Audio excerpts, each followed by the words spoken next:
जैसे जीव जीव तत्व ऐसा है कि जो पूरे व्यापक संसार में फैला हुआ, उसकी सीमाएं नहीं है।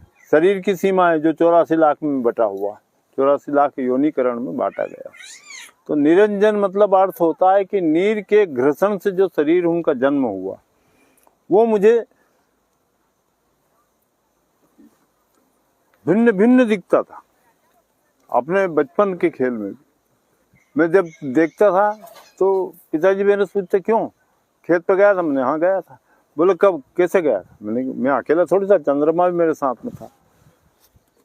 रात में जैसे खेत में जाते हैं नेपा करने के लिए, तो वो अनुभूति ऐसी होती थी कि मैं अकेला नहीं हूँ, सारे जितने शरीर है। तो सदगुरु की साखी मुझे याद आ गई उसमें अभी अभी। पहले नहीं समझ पाया कि ये क्या चक्कर है, पहले फिर बाद में समझ में आया कि सदगुरु सकल भवन के वासी और सकल भवन गुरु तन में राखी, मतलब सारे संसार को अपने अंदर सजीव देखना। और उसकी भिन्नताएं देखी किसमें? शरीर में। सजीव देखा जीव को व्यापक रूप में, जैसे हवा व्यापक रूप में, हम तुम सब हवा में बैठे, ऐसे प्रकाश में बैठे। तो सीमित प्रकाश देखा, सूर्य का प्रकाश सीमित 12 घंटे रहता, फिर नहीं रहता। चंद्रमा का प्रकाश सीमित है। अपने प्रकाश में जब मैं उपस्थित हुआ तो मुझे लगा कि ये सारे प्रकाश जो है सीमा में बंधे हुए, अपन असीम प्रकाश से जुड़े हुए, जहाँ कभी रात होती नहीं, जहाँ कभी दिन होता नहीं। क्योंकि दिन और रात जो है उसमें हमारे प्रकाश में घटित है, और ये व्यापक जीव व्यापक।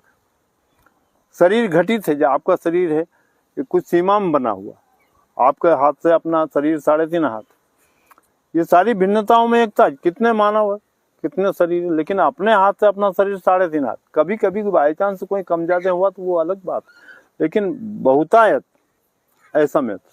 तो आध्यात्मिक चर्चा में ये अनुभव हुआ कि अपन जो है वो अकेले नहीं है, किसी से भी हटना सहज बात नहीं है, हट ही नहीं सकते। हटाने की कोशिश करो आप, हटने वाला कौन है? शरीर।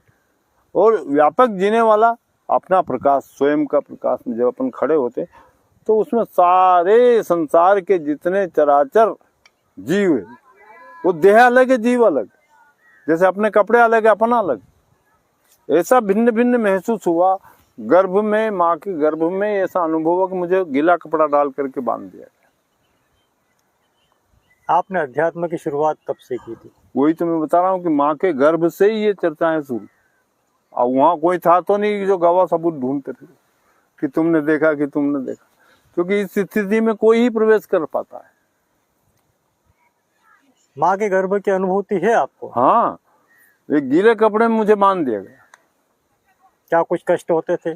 उसे ये नहीं समझ पाए कि ये क्या है जिसने बांधा। बाद में समझ में आई कि अपन ये रज विरज की, वीर्य की धारा और रज की धारा, माता पिता की जब, तो उसको बिरज धाम बोलता हूँ। रज और बिरज दोनों मिलते हैं तो इसका नाम है बिरज धाम। बिरज धाम की जो बचपन, जवानी, बुढ़ापा, इसमें शरीर की चेतना का विकास हुआ, समझ की चेतना। देखा जरूर लेकिन समझे नहीं कि क्या है। तो में कबीर को समझना साधारण बात नहीं है, क्योंकि जीव तत्व मान कबीर। जो जीव है, जो व्यापक वस्तु है, उसका भास उनको था और उसका भास हमें कराया उन्होंने। जो भाषाओं से पहले भास था, भाषा तो एक किसी को समझाने के लिए, दूसरे को समझाने के लिए हमें भाषा का प्रयोग करना पड़ता है, लेकिन जीव को समझाने के लिए शरीर को समझना पड़ेगा। तो शरीर को समझने के लिए फिर भाषा का उपयोग होगा, और भाषा का उपयोग करने में सारी जो चर्चाएं हैं वो उलझ जाती। कोई अपने मन से अपने प्रभु को, अपने ईश्वर को देखता है, लेकिन ईश्वर विदेही पुरुष है, उसे कैसे देखो? उसको तो उसकी क्रियाओं से जाना पड़ता है कि हवा चल रही तो कपड़ा इधर जा रहा है, धूल उड़ रही तो धुआं इधर जा रहा है। धूल धुएं से उसको हम समझे कि हवा किधर बह रही, लेकिन उसे समझने के जो परम तत्व है वो अविचलित, विचलित नहीं। सगुण और निर्गुण जो वही कह रहा हूं मैं आपसे कि सगुण को जो गुणों में आ गया, रजोगुण, सतोगुण, तमोगुण, और निर्गुण उसको कहते हैं जो गुण रहित है, स्वाद रहित है, दर्श रहित है, एक साधक को सगुण की उपासना करना चाहिए। नहीं, वो अपनी मर्जी है। आप तो मध्य मार्ग चुनो। यदि आप किसी भी साधु को निर्गुण में ले जाओगे तो नहीं समझ पाओगे, और गुण में ले जाओगे, निर्गुण और गुण दोनों को भिन्न भिन्न करके समझना पड़ेगा। निर्गुण वस्तु जो है वो गुण रहित है, स्वाद रहित है, दृश्य रहित है। अब जो दृश्य रहित है उसको कैसे समझाओगे? किसी अंधे से कहते तू रंग समझ ले तो क्या समझेगा वो? हा? आप अंधे को रंग समझा सकते हैं क्या? नहीं समझा पाओगे। इसीलिए संसार को समझाने के लिए उस जगह खड़ा होना पड़ता जहां हमको अनुभूति हुई है। और वो तारीख तिथि हमें याद नहीं, हम उस वक्त यह याद नहीं रखते थे कि आज तारीख याद रखो। जैसे माँ के गर्भ में गए, वो तारीख तिथि में बंधा है क्या? जब हम इस संसार को उपस्थित हुए, देखने लायक हुए, समझने लायक हुए, जब उनने अपनी तारीख, अपनी समझ का समय दिया है। 5 तत्व गुण 3 को अष्टांगी कहते हैं। इसलिए 5 तत्व और 3 गुण को जब समेत किया जाता, संग्रहित किया जाता, वो प्रयोग करके शरीर का निर्माण होता, तो उसको हम क्या कहते हैं? अष्टमी है। आज अष्टमी होती है 5 तत्व 3 गुण को मिलने से। और अष्टमी एक नर के शरीर में होती है, एक नारी के शरीर में होती है। नर और नारी दोनों जो है 5 तत्व 3 गुण में बांधने से अष्ट हुए। अष्ट 16 हुए। यही 16 तिथि चंद्रमा की घटता और बढ़ता। यही 16 महारथी है जिनने अभिमन्यु को और परीक्षित को जाना है, मिटाना और बनाना, और 10 महारथी को इसमें जोड़ना। भिन्न भिन्न नाम दे दिए हमने चंद्रमा की 16 तिथि को घटित और बढ़ने में। फिर अमावस्या की पूरी चंद्रमा को काला देखना, 14 दिन। ये भाषा बहुत ग्रहित भाषा है। धर्मदास और कबीर की जब मिलन हुआ तो इन भाषाओं को समझाने में कबीर को बहुत समय मिलेगा कि मैं आपकी भाषा को सीख करके आपको समझा सकता हूँ। कोई इंग्लिश बोलने वाला है तो कोई हिंदी बोलने। भाषा की भिन्नताओं में हमारी चर्चाएं उलझ गई, आध्यात्मिक चर्चा उलझ। किसी को समझाने के लिए कितने ग्रंथ बना डाले, लेकिन फिर भी कहने और सुनने वाले की जो बाहरी भाषा है उनमें ये उलझने पैदा हो गई। कोई रमने वाला राम कह रहा तो कोई रंगने वाला राम कह रहा। राम जो सबके शरीर में रमता है संतों की भाषा है। जो आरम्यता है, जो अलग है, जो जिसको देखा नहीं जा सकता, जिसको सूंघा नहीं जा सकता, उस तत्व के बारे में हम क्या कहेंगे? क्या भाषा का प्रयोग करेंगे? भाषा का जब भास होगा, हमने समझ लिया कि शरीर मर गया, फलाना आदमी मर गया। मैंने कहा कैसे मर गया? भाई पानी से पैदा होने वाला शरीर पानी में ही सिमा गया। वो मटके फोड़ने की हमारे में प्रक्रिया है कि कोई मर गया तो उसके पीछे जाके शमशान की तरफ कोई जा रहा है तो उन्हें कि तू मटका है, फूट गया, पानी नहीं मरा। जैसे हवा हमने ट्यूब टायर में भर ली, हवा फट गई, टायर फट गया, हवा थोड़ी मर गई। जीव का क्या होता है शरीर के पश्चात? तो वही मैं बता रहा हूँ कि शरीर जो है फूटता फटता है, शरीर में से शरीर बन जाता है। लेकिन जो हवा है उसको भरने वाले पंप को ढूंढा गया, उससे हवा ट्यूब टायर में भर ली गई, और फिर हम रोने बैठ गए कि हमारा ट्यूब फट गया, टायर, हवा मर गई। हवा नहीं मरी, शरीर नहीं मरा। मरा क्या है? उसमें जीव तत्व नहीं मरा। मरने वाला बर्तन भांडा है, और वो भी दूसरे बर्तन से बर्तन निर्माण करते चले आए। हमारा पुत्र है, वो हमारा वंश है, वंश बेल का रचा संसारा, हम है सो पूत हमारा। तो मरने वाली बात कोई दिखी नहीं मेरे को। जीव तत्व अपनी स्मृति को भूल जाता है, क्या कारण? नहीं, जीव को कोई इंद्रिय थोड़ी है जो वो याद रखेगा। ये इंद्रियों के काम है। अति इंद्रिय है जीव।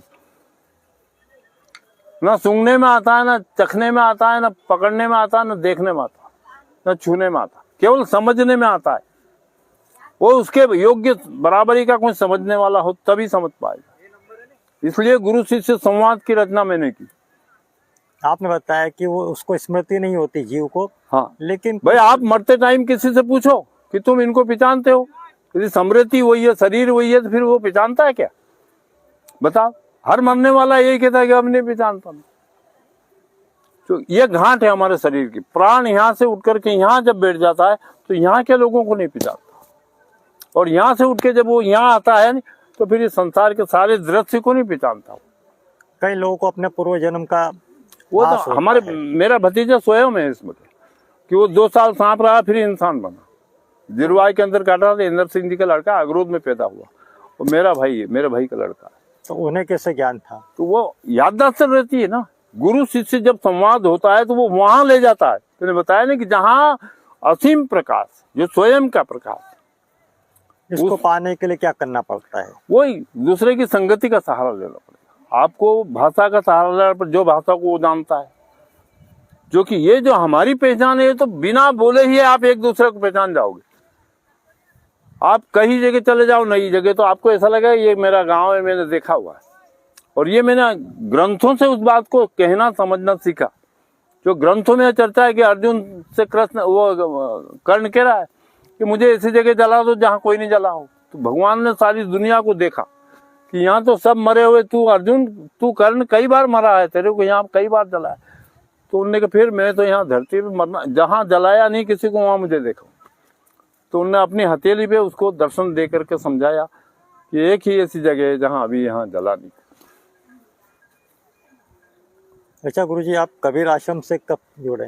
कबीर आश्रम पे तो कबीर की विचारधारा, निर्णय जब देखा मैंने किताबों में, चर्चाओं में सुना, मैंने समझा कि ये धरती आसमान से पहले की बात, जहाँ शरीर सबसे प्रथम चरण में आता है, देखने में, समझने में, सूंघने में, चखने में, वहां से गुण तत्व को धर्म शुरू हुआ, एक दूसरे को समझाने के। उस निचले घाट पे उतरने पर, जैसे आदमी बहुत दिन से अपने घर गांव पे नहीं आता और फिर वो नए नए मकान बन जाते, तो दूसरे से पूछता यार मेरा घर कहाँ रह गया, पहले मैं यहाँ आता था तो मेरा घर तो ये था। जैसे आप किसी नए शहर में आज तोड़ फोड़ हो गई है, आप अपना घर पहचान लोगे।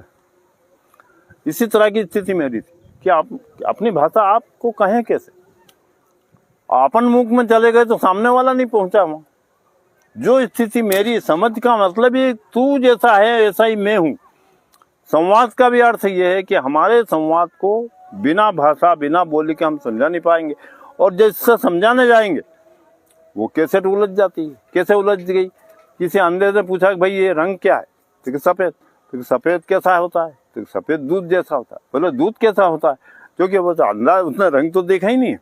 तो उन्हें सफेद बगले जैसा होता है। अरे बगला कैसा होता है, तो हाथ करके ऐसा करके खड़ा हो जाता, तो वो समझता है दूध भी टेढ़ा मेढ़ा है। तो जितना समझाने गए उतने उलझते गया कैसे। लेकिन गुरु शिष्य संवाद जब पूर्णता पे पहुंचता है तो बिना बोले ही बात हो जाती। वहाँ बोलने की जरूरत नहीं, वहाँ भाषा की जरूरत नहीं, वहाँ लिपि की जरूरत नहीं, लिखा पढ़ी की। एक ने दूसरे को देखा, दूसरा दूसरे को देखेगा और वो समझ जाएगा कि मैं कहाँ से आया हूँ, तू जहाँ से आया। एक साधक ईश्वर से संवाद कैसे स्थापित करे? नहीं, ये ईश्वर विधेयी पुरुष है। संवाद हमारी चाहत के बीच में है। हमें पानी चाहिए तो हम पानी कहेंगे, हमें जो चाहिए हम अपनी भाषा में बात करेंगे, उसे जो चाहिए वो अपने। ये तो बिखरी हुई बात है, इनमें भाषा बोली का इतना अंतर हो गया कि एक दूसरे को समझाना मुश्किल है। और उस घाट पे जहां से हम आए हैं वो जीव का, तो जीव जो है विधेयी पुरुष है। विधेयी की भाषा विधेयी पुराण समझ जाएगा और वो कहेगा हमें एक ही बूंद, जहां से तू आया है, जहां शरीर धारण तूने करना शुरू करा है, वहीं से मैंने शुरू करा है। उस जगह पहुंचने के लिए उसको समानता चाहिए, समझ चाहिए। समझ का मतलब ही जिस जगह में झांक रहा हूं, जिस जगह में पूर्ण तत्व को प्राप्त कर चुका हूं, उस जगह जाने के लिए पूर्ण प्रकाश। वहां अधूरा प्रकाश नहीं, सूर्य की सीमा का प्रकाश नहीं, चंद्र की सीमा का प्रकाश नहीं, ग्रह नक्षत्रों की 7.5 नहीं है। वहां वो स्वयं अपने रूप में समाहित हो जाता, मौन हो जाता, अपने आप को प्राप्त कर लेता और ना कोई चाह चिंता उसको रहती है। समस्त संसार के जितने शरीर के जितने पीड़ित रोग है ये श्वास से ठीक कर सकते हैं, समझ से ठीक कर सकते। किसी को मोह हो गया कि मेरा बंगला जल गया, मेरा लड़का मर गया, मोह तत्व को समझाया कि भाई ये शरीर जो है रिश्ते नातों में बंधा है, ये उम्र में बंधा है, बीर्ज धाम में बंधा, रज माँ का वीर्य पिता का, ये बीर्ज धाम में बंधा हुआ शरीर है। ये बचपन जवानी बुढ़ापे में गुजरता है। शरीर से विदेयी होना, शरीर की पीड़ा से मुक्त होना, ये स्वर विद्या का काम। जो स्वर विद्या में प्रवेश होगा वो जीव विद्या को तत्काल प्राप्त करेगा और वो भी गुरु शिष्य संवाद में होगा। यूं करोड़ों सूरज उदय हो जाए, लाखों चंद्रमा उदय हो जाए, नहीं समझ, केवल गुरु शिष्य संवाद ही इसका रास्ता। आज भी संसार में जितनी भाषा बोलियों के झगड़े हैं, इस संवादों से ठीक हो सकते। संसार की सारी समस्या संवादों से ठीक हो जाएगी। यदि पूर्ण संवाद करने को कोई बैठे तो बिना बोले ही बात होने लगी। आपको हमसे भाषा का प्रयोग करने की जरूरत ही नहीं। अच्छा गुरुजी, कबीर आश्रम के माध्यम से कहीं सेवा कार्य हो रहे हैं? किस यहाँ किस तो प्रकार क्या के है सेवा कि कार्य करते हैं? अनाथ लोगों को और गो सेवा हमारे आश्रम से चली, वृक्षारोपण हुआ, ये 6-7 हजार पौधे यहाँ लगाए। ये भी ऊंट गडरिया वाले आते हैं, 2 मिनट में भिड़ जाते हैं, समझ नहीं पाते हैं हमारी सेवाओं को, हमारे लोग ही नहीं समझ पाते हैं। गुरुजी, आपकी साधना स्थली कहाँ कहाँ पर है? मेरी साधना स्थली तो मैंने बताया नहीं कि गर्भ से शुरू होने के बाद मेरा श्वास से सारा संबंध रहा। शरीर में कोई भी रोग होता था, कोई दवा गोली अभी भी ला के देता, मैं इनसे कहता खाना ही बंद, रोटी खाना बंद कर दे, क्योंकि अपनी श्वास में सारे साधन है। सारे शरीर को रोगों से मुक्त करने का स्वर ही एक ऐसी विद्या है। संयम के साथ लेना और छोड़ना कर दो, संयम से भाषा का प्रयोग करो, संयम से दर्शन का प्रयोग करो। देखत देखत ऐसा देख मिट जाए दुविधा रह जाए, एक ही संसार की भाषा है, और वो भाषा वाणी में नहीं आती, भास होने पे आती है, और भास को अपन व्यक्त नहीं कर पाते। भाषा को हम एक दूसरे को देखेंगे, समझेंगे, फिर वो मेरी चाहत को समझे, मैं आपकी चाहत को समझूं, फिर आपकी दोनों की चाहत इंद्रियों से भिन्न हो जाएगी खड़ी, फिर आप इंद्रिय स्वाद से उपराम हो जाएंगे। और इंद्रिय स्वाद से जैसे सुनीति और सुरुचि, नीति कहती है कि ये मीठा मत खाओ, खांसी चल जाएगी, रुचि कहती कि नहीं मीठा खा लो। बुजुर्गी और बुढ़ापे में भी ये अंतर है कि आदमी बुजुर्ग हो गया मतलब सारी दुनिया को समझ लिया उसने, और बुजुर्ग भाषा से मौन हो जाता है, क्योंकि उसने सारे संसार को समझ करके मौन हुआ। और भाषाओं में हम कितने ही बोलते रहे, लेकिन एक दूसरे को एक होने में मुश्किल पड़ेगी। जब तक हमारे विचार से, जब तक हमारे जीव स्वरूप से नहीं परिचय हो, और स्वर को देखना पड़ेगा कि इसने रगड़ रगड़ के कितने स्वरूप प्रकट किए। साहब, आप गौशालाओं का भी संचालन करते हैं? हाँ, मेरे पास 3-4, हाँ, मेरी जामगोद में गौशाला रही, ये प्रतापनगर में 5 अभी तहसील का प्रमाण पत्र मेरे पास 600 1200 गाय यहाँ रही मेरे पास। और ये जो है संसार के स्वार्थी लोग समझ नहीं पाए सेवाओं, इन्होंने समझा हजारों तरह से हम कमा रहे हैं तो ऐसा ये भी कमा रहे होंगे। अभी कहाँ कहाँ पर गौशाला संचालित हो रही है? अभी कालड़ में हो रही है, बालाखेड़ा मैंने अपने पैतृक संपत्ति में से कुछ दान दी, और भी जगह जगह मेरी सेवाएं इसीलिए है कि संसार को अपनी समझ बांटी जाए, ताकि ये तीर तलवार तोप से दुनिया का छुटकारा हो जाए। लोग एक दूसरे को दबा करके अपना जो अस्तित्व कायम करते हैं वो गलत है, क्योंकि हमारे साहब का एक ही कथन है कि भाई आपका जो अहंकार अभिमान है उसमें आप सबको बांध रहे हो। मैं पढ़ा हूं, तुम भी पढ़ो, मैं बोलता हूं, तुम भी बोलो। आप बेचारा जो हमेशा से संसार की इन बाणी भाषाओं से हरा हुआ, वो क्या बोलेगा तुमसे, हैं? जैसे साधकों को आप क्या संदेश देंगे? साधकों से यही कह रहा हूं कि उलझने की जरूरत नहीं है, सरलता को कायम करो, आप अपने आप को समझो, आप ईश्वर अंश हो, ये सब कहते हैं, लेकिन मैं कह रहा हूं कि आप तो जीव के पूर्ण अंश हो, पूर्ण रूप से आप मौजूद हो। आप घटाते जाओ, आप सब घटते हुए ना आप सीधे प्रवेश हो जाओगे परमात्मा के सत्य में। आप जब सीधे घट जाओगे आप, तो सब परमात्मा में प्रवेश हो जाओगे, और जो परमात्मा में प्रवेश हो गया और उसको क्या चाहिए, चाहे चिंता से मुक्त, सर्व रोगों से मुक्त, सर्व भाषाओं से मुक्त, संसार के सारे अहंकार अभिमान के नोट चले, घमंड चले, ये सबसे रहित हो जाओगे तो आप पूर्ण ब्रह्म हो। बताया गया है कि आप दिव्यांगों की सेवाएं भी करते हैं। हाँ। किस प्रकार से सेवाएं होती हो? भाई वो जैसी जिसको जरूरत हो, मान लो हमारी भाषा नहीं समझता तो हम दवा गोली का पैसा दे देते, जाओ करा लो तुम्हारा इलाज, या हमारी बात कोई मान जाए तो बिना दवा गोली के भी ठीक हो जाता। ये जो सेवा कार्य का कार्य है, इसमें खर्च कौन वहन करता है? किस प्रकार से मैनेज करता है? श्रद्धा से मेरे प्रति लोग बहुत श्रद्धा रखते। अभी मेरा यदि स्वास्थ्य खराब हो या मेरे पास कोई 2-4 बीमार आ जाए तो लोग आके कहेंगे कि महाराज जी हम सेवा करना चाहते हैं, क्या भाई कि इसका इलाज हम करा दें, ठीक। श्रद्धा मेरे प्रति लोगों की बहुत है, और बहुत से ऐसे कार्य हुए हैं श्रद्धा से, लोगों को विश्वास है मेरे प्रति, मेरी भावना और मेरे विश्वास पर लोगों को भरोसा है। ठीक गुरु जी, हमसे बात करने के लिए धन्यवाद।